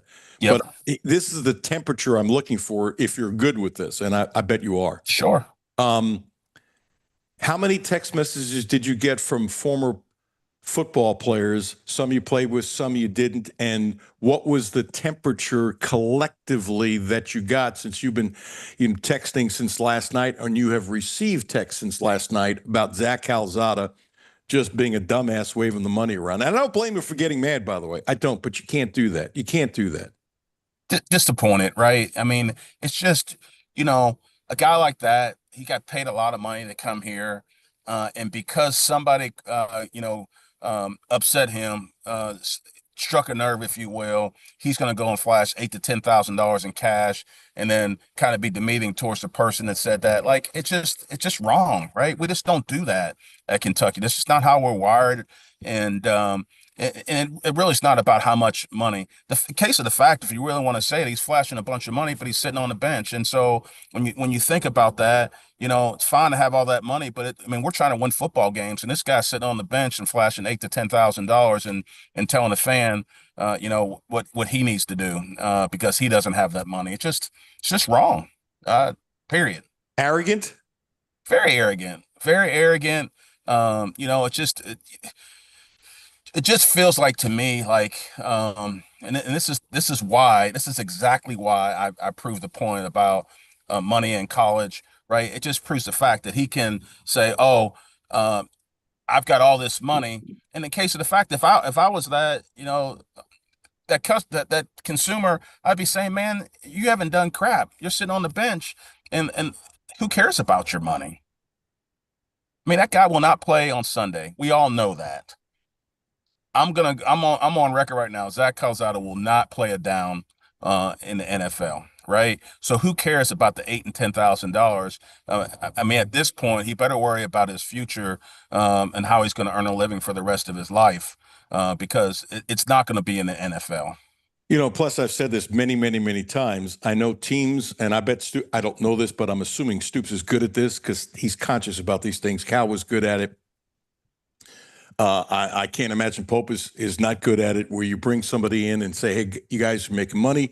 You're going to have to pay taxes, da da da da da da da da," and there'll be a lot of guys who are going to get cash and won't pay taxes, or they'll get some money that won't pay taxes. And fear is too strong of a word, but you're warned about this, and you got to pay taxes. And I'm concerned that some of these kids are going to get in trouble, and you'll never find out about it, as you really shouldn't, unless somebody goes to jail or something like that. And I don't wish bad on anybody, but I wonder how many of these young people getting, by the way, old people get money and have trouble too. So I'm not picking on young people. You've seen the stats where people win the lottery and within 5 years they're broke. It's just not picking on young people. But if you have no knowledge of this stuff, my concern is some of these people are going to get in some serious trouble that's going to affect them for a long time because they're not going to pay taxes, and Uncle Sam wants his cut. It's going to get his cut. You can count on that always. And you're right. People are going to make mistakes. Again, look, we've all made mistakes. I've made them, I'm sure. Alan, I know you've made them. Absolutely. Whoa. I've made plenty of mistakes. Yep. And I have too. I have made, I'll be the first one to say that. But this is one that has to have corrective action to it. It really does. And again, I'll say this over and over again. It's not what Kentucky is about. It's not what the University of Kentucky is about. And you know what's sad? And I wouldn't care if it's Kentucky or Louisville or Valparaiso. It doesn't make a difference. When Stoops is complimenting his kids, and I know part of it's PR, and I honestly believe he believes that, by the way, and I applaud these kids. David Guster said the same thing, that David Guster said he's proud that the players haven't quit and those kinds of things. That tells you a lot about the character of these kids. But something like this can give, unfortunately, a bad reputation to a whole group of people. Oh, absolutely. It just, this is kind of sick, but this is what it reminded me of. And of course, I grew up and watched those days back when the Miami teams were coming around and they were getting off airplanes with camo and big chains around their necks and all that's the first thing that came to mind. I'm like, man, like who does that stuff in 2025? I thought we were way past that kind of stuff. And that, those football teams in Miami were highly successful, but it's just not the image that I think that it's good for college football, and I definitely don't think it's what's University of Kentucky football is all about. I actually covered one of the Miami games. They played at West Virginia when I was at KDK TV and radio in the 1980s, which seems like the 1920s in Pittsburgh. And as I recall, they were up 28-0 in the first quarter. And they were so cocky. Let me repeat. They were so cocky on the sidelines. It was just like there was a party going on the sideline. They were just, the way they were, which is, you know what? They were bragging. I mean, it's interesting that Jimmy Johnson allowed him to be that way, but you know what? They probably wouldn't have won if he didn't allow him to be that way. Yeah, but it's sad. I mean, it's just I know, and I would bet money on it, right? Because there's been some, we've been pretty tough on Coach Stoops, but I guarantee you that's not what he wanted from his players. Again, I'm interested to see the reaction, what's going to happen to Zach. It's just it's unfortunate, but I think that's one of those things that he's going to learn. It's a lifelong lesson that'll learn that he'll grow up from. You remember Jimmy Johnson used to have a lot of hairspray on? Yeah, I do remember that. Quick story. All right. He comes to town, they fly in, and the Carl Schmidt, who ended up doing a spectacular job at Churchill Downs at the time, was the sports information director at Miami. And I called him up and I said, hey, I'd like to interview Coach Johnson. When you guys fly in, have it arranged. Now, you can't do this today. They allowed me on the tarmac, literally, because they brought the bus right next to the private plane. So you can't do that without having this arranged ahead of time. And I said, look, 3 questions, all I need. Fine. So Carl comes up. Jimmy Johnson's wearing like a black suit that had to be at least $500, $600, $700. I mean, dressed like the king perfectly, the whole thing. Deuce, it was really windy. I mean, really, really windy. So somewhere in like the first 30 seconds, we didn't do 5 minutes. I needed, I know how to ask questions. He's not going to give me much time. I wasn't going to abuse what I asked for. The 3 questions, whatever, about halfway through his first answer, part of his hair just flips up straight and doesn't move. It's windy like crazy. I mean, it's my hair. My hair was a little longer then than it is now. My hair is flying all over the place. Okay. And now I got to keep a straight face. And it went like this. Whoop. Never moved at all. And finish, hey, Coach, thanks. I appreciate it. Fine. And Carl Schmidt and I later laughed about it. He looked at me and kind of smiled and kind of winked, and he just walked away. When they were way out of our purview, my photographer and I, because we had to hold our laugh in. I'm not going to embarrass him. First of all, it's not the right thing to do. And second of all, I'm not going to get, you just don't. My reaction was I thought the right thing. Didn't do anything. We laughed so hard. It was unbelievable. I mean, never moved. And I don't mean 22 strands. I mean like the front part, about halfway across, whoop, on a 40, and just stood there like a little Bo Peep. That's interesting, man. That's a great story. I wish I could have been there to enjoy it with you, man. That's crazy.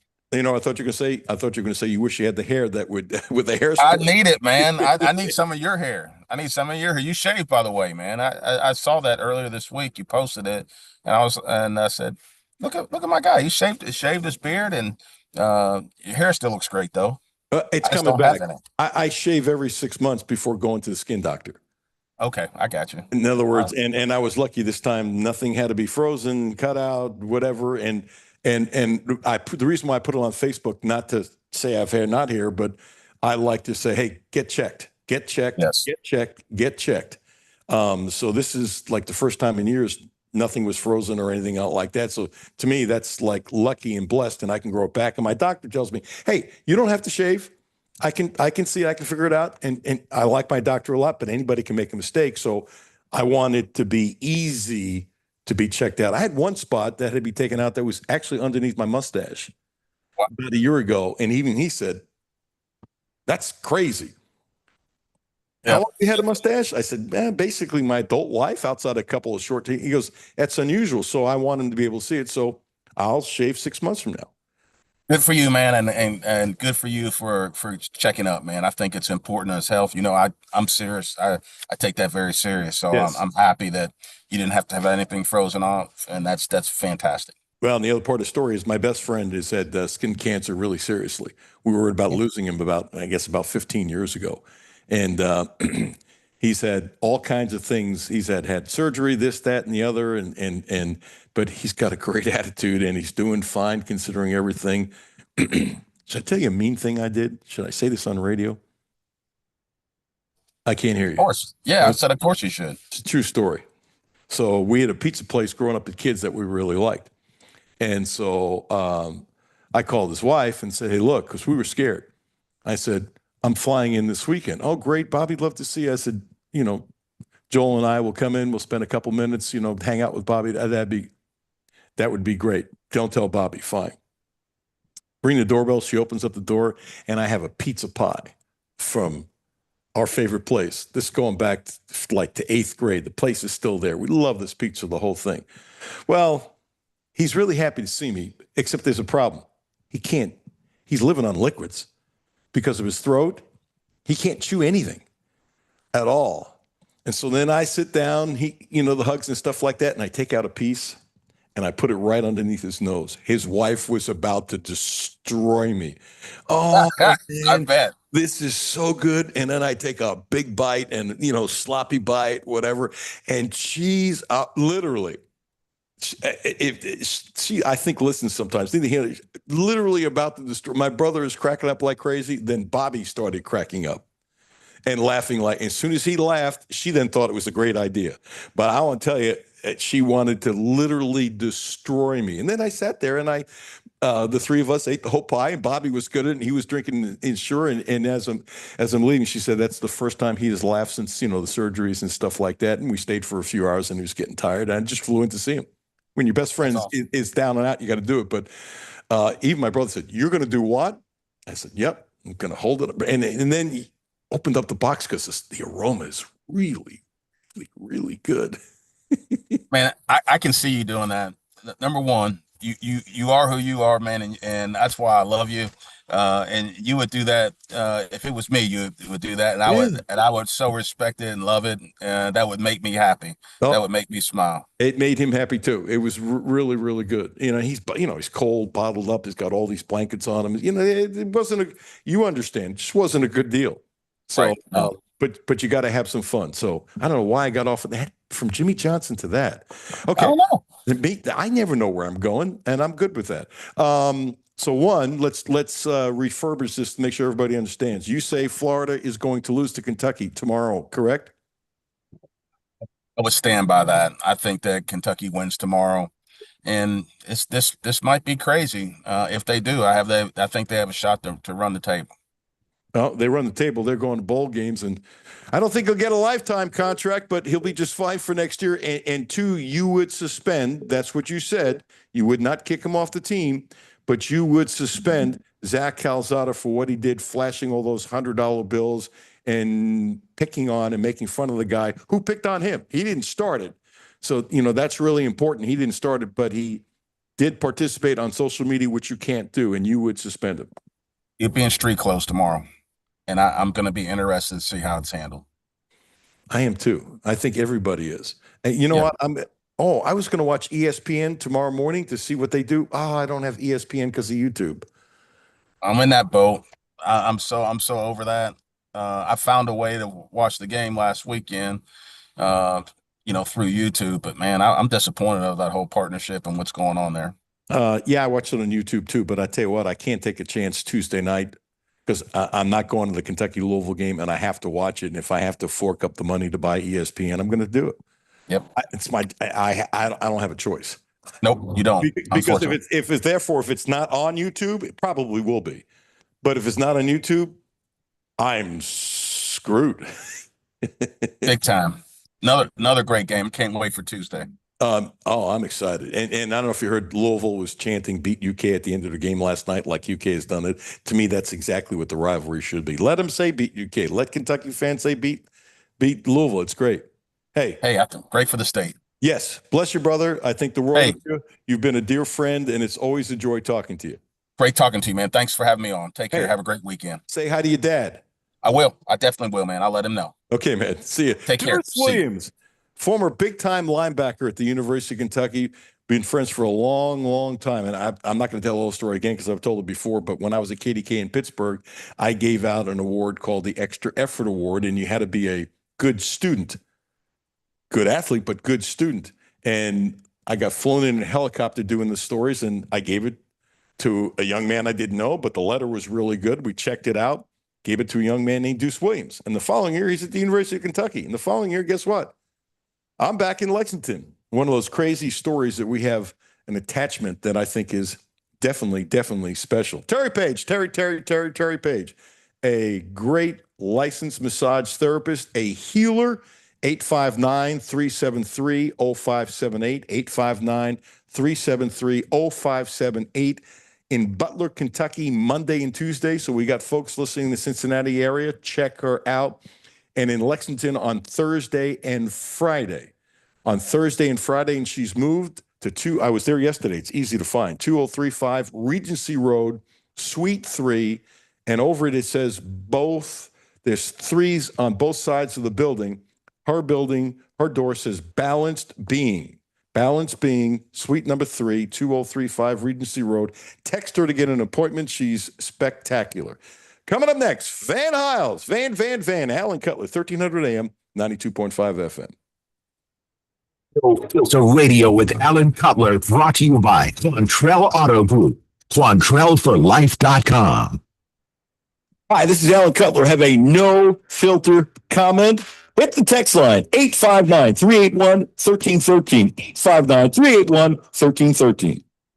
Houchins Insurance Group is proud to partner with Auto Owners Insurance, a company that provides opportunity for independent agents to make insurance simple for their clients, offering risk management services that range from a renter's policy for your college student to home and auto coverage for your entire family. Houchins Insurance Group assures you that nobody works harder to keep you protected from life's uncertainties. Reach out to AJ Boss or Zach Bennett at 859-263-2771 to see if Auto Owners Insurance makes sense for you.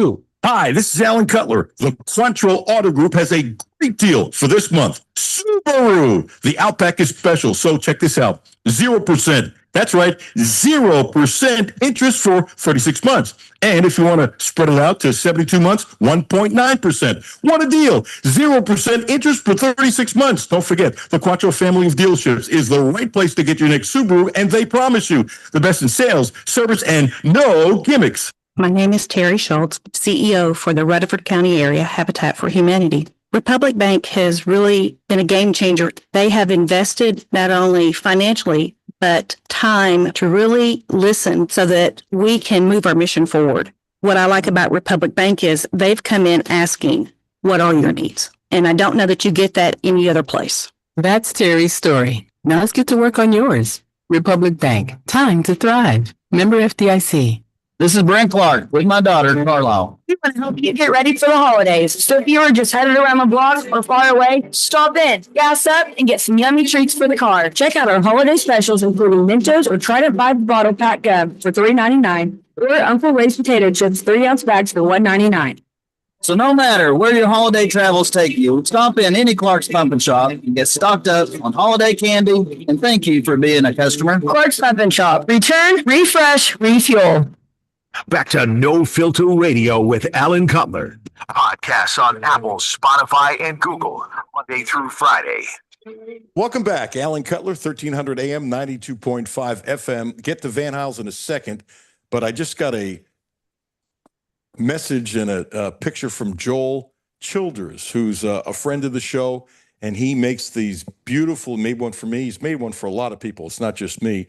He's got the floor from the 1996 National Championship team. A friend of his gave him a chunk of it, and he does this out of love of his heart. He made a piece for me that was just beautiful, and it wasn't just for me. Again, a lot of other people. Something from the floor. It's a piece of wood. It's absolutely beautiful, and he's done it for a couple of people that he asked me to help. And then he wants me now to contact Jim Master. And I just did this whole thing about skin cancer. And he just sent me this picture that's scary. He says, don't take skin cancer for granted. 10 hours, he was awake for the whole thing. And he showed me his forehead.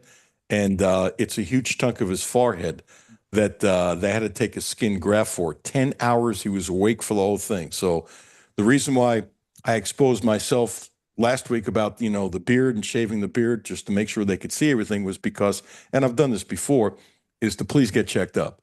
Anybody my age should be, before my age should get checked up. Plus, I grew up on a beach. So I did a lot of stuff in the sun like a lot of other people did. And when your best friend has it 100 times worse than me, you become more conscious of it. So please get your skin checked. And Joel, God bless you. I will say a prayer. And he wants me to contact Jim Master because he wants to make a thing for Jim. And I will be happy to contact Jim, who I'm sure would be happy and grateful that he will make him something. But, it's one of the worst pictures I've seen in a long time what he just sent me. So Joel, my prayers to you. Get well. Just a lovely man who just is he's a good old boy, as he says, who just loves Kentucky sports. So thank you, Joel, for sending that, and may everyone say a prayer. I don't know how to do the segue. We'll do it anyway. On that note, to Van Hiles. Hello, Van, former Studley DB for the University of Kentucky, who does a great job analyzing football and is into women's basketball. We're not going to talk about last night because they won by 1,000 points and they're playing nobody, but they had fun making shots and stuff like that. So it's all good. Let's put it this way. I'm glad I didn't go to the game. I would have been bored, been happy for the girls. Excuse me, happy for the women. The women. My bad. I got to fix that. But I'm going tonight, tomorrow night, Sunday. I don't need to go 4 games in a row if you're playing a cupcake. That's just how I feel. And if somebody says, well, you're not being a fan, I don't care what you think. It's my night, and I had some things in my family that were more important to do. So it's okay. And congratulate Lexi Blue. Lexi Blue had 6'3", 6'6", and I love her potential. Loved her potential last year. Wish she played more last year.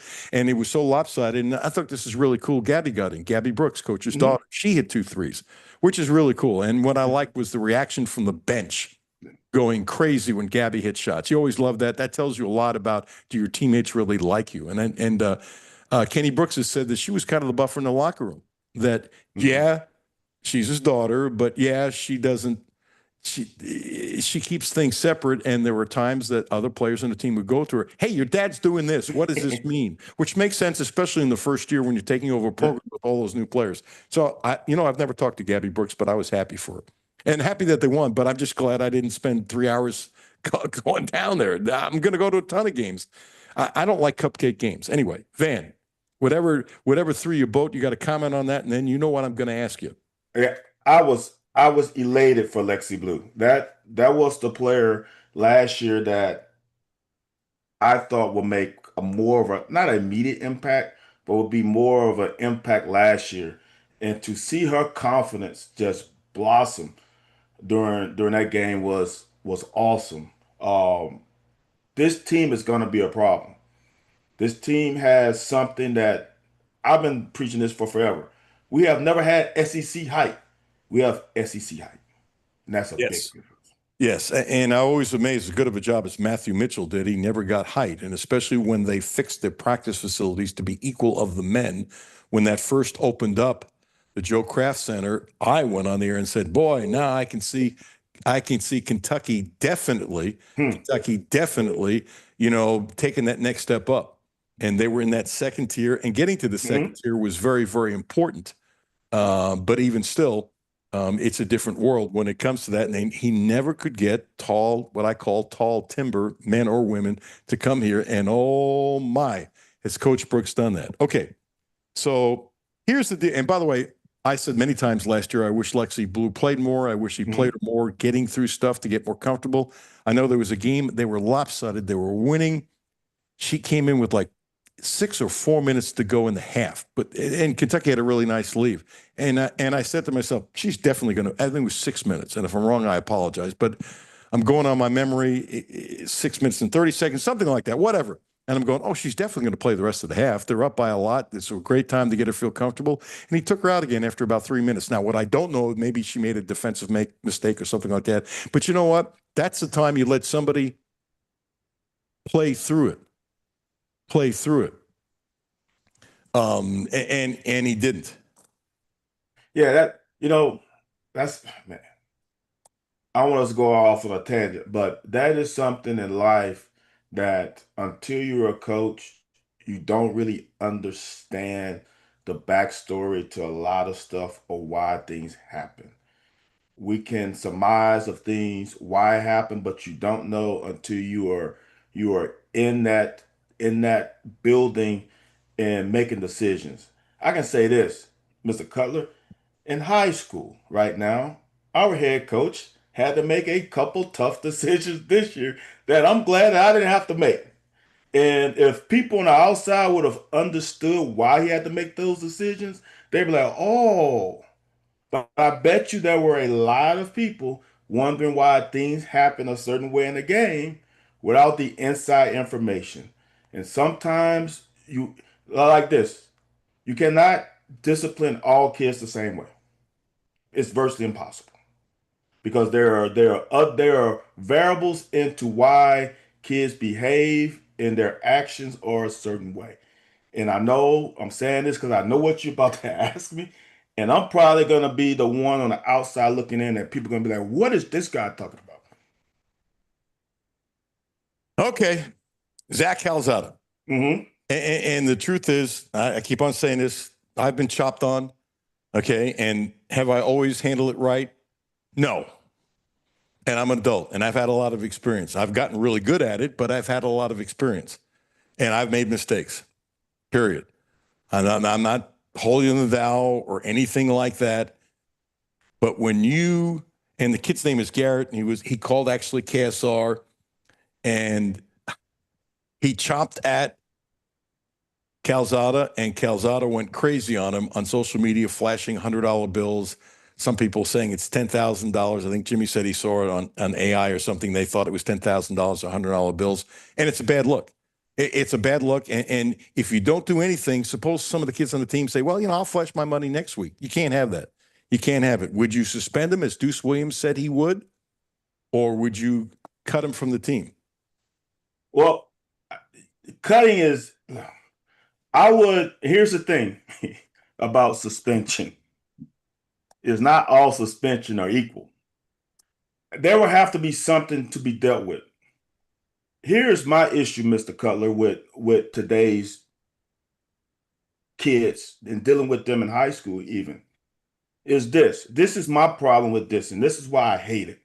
When we were young, Mr. Cutler, if we had a beef with somebody, that beef stayed between you and I, right? If I hated you, you did something backhanded to me, I'd come to you and say, hey, Alan, blah, blah, blah, whatever. And it's between us. This is what I disliked about this thing. And it's a bad look to the program, more bad look to Zach than the program, because that's an individual guy. If it's this individual DM this player, which I hate that people have this much access to players on a team. Whatever he said in that DM had to be of a level for me to react the way that Zach did. So now I, as Zach, come back to you and say, haha, you don't have these though. So now my problem is, why did Mr. Garrett, whatever, screen record and send that out? That's a little coward to me, because it's something else if Zach did this on social media, like on his Instagram, IG feed, where everybody can see it. Come on, bro. That you can't do that on IG. You can't do that on live. You can't do that. But if you DMing me and we're going back and forth in a DM, and Zach should know this, you're not gonna look better than that guy.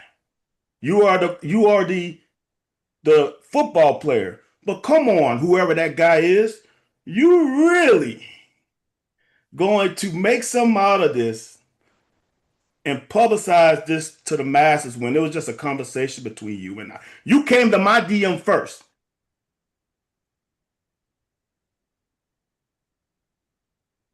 It doesn't matter how innocent he was.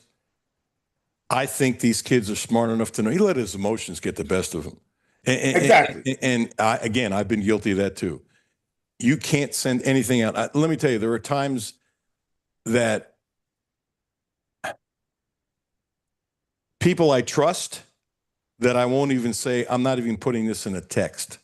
But then again, I've done this for a long time.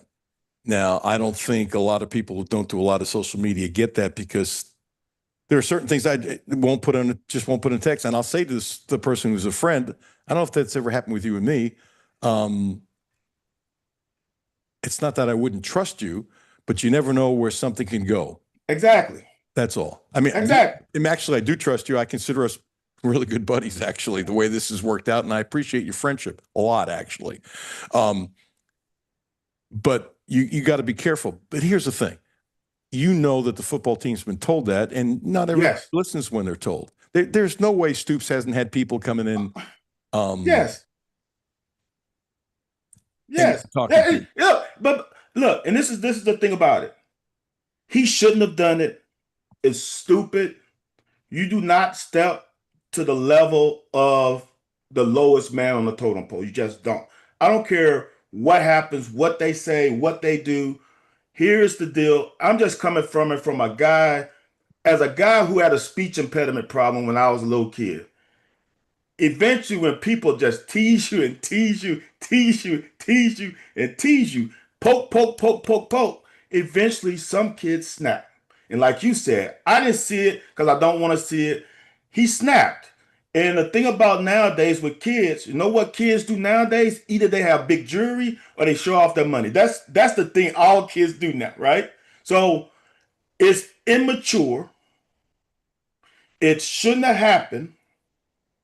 For me, I understand, but you should know in a marquee program in the state of Kentucky, you can't do those things. I'm going to say this though, and all kids should learn from this. As Mr. Cutler said, there's certain things you just can't put out, no matter how mad you are. Because I am still, the thing is, I thought he put this on his IG thing. I'm like, oh man, why would you do that on your live, whatever? But if this is truly a DM to DM, whoever the guy who sent the DM is a sucker.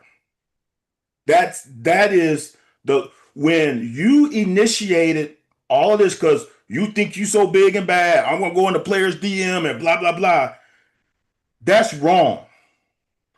And as a former player who played on teams that didn't win a lot, I can't imagine what my DMs would have been like. And I'm at 50 years old saying right now that I don't know if I would have reacted better. I respect that. And by the way, not in a million years, and I'm really particular on tones of voices and speech and stuff like that, could I ever tell that you had a problem as a child? You had to work your fanny off to overcome it. Yes. To overcome it. Got about 30 seconds. Tell me what happens tomorrow night. What happens tomorrow night is we have to jump on these guys early.